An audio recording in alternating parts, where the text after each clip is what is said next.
Bwana, mambo ni mengi alafu muda ni mchache. Tumeweza kuona bibie Nandy naye ameweza kumpigia bibie Zuchu simu na kumtakia hongera nyingi sana na kumwambia kwamba siku ya kesho atakuja kumtembelea kwa sababu yupo Kahama kikazi zaidi, lakini amempatia hongera na pole pia na kumwambia kwamba kila kitu kitakwenda kuwa sawa, ni swala la muda tu. Lakini tuliweza kuona baadhi ya watu wengi waliweza kufunguka vingi na kusema ya kwamba Nandy ni mtu poa sana, na pia tunaamini katika hiki ambacho kinachoendelea Mwenyezi Mungu atapambana kuweza kuhakikisha bibia Zuchu anakuwa katika mikono salama. Lakini tumeweza kuona baadhi ya ndugu jamaa na marafiki namna ambavyo walivyoweza kumiminika na comment na kusema kwamba Nandy bwana ni mtu ambaye mara zote anatamani kuweza kuona mafanikio ya wenzake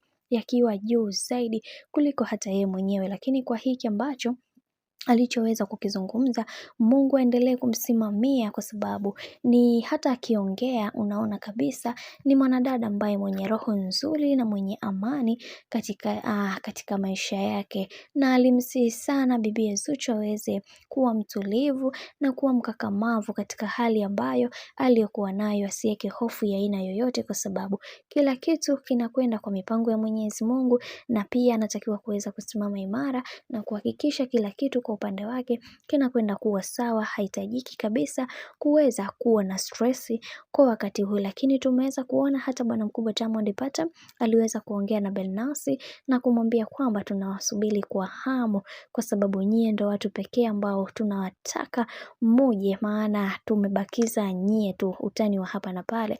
Sasa wacha tuone siku hiyo ya kesho hawa watu watakapoweza kuwasili itakuwaje, maana kila mtu anatamani kuweza kuwaona hawa watu wakifika katika eneo husika. Kama unavyowajua Nandy na dada yetu Zuchu ni pete na kidore.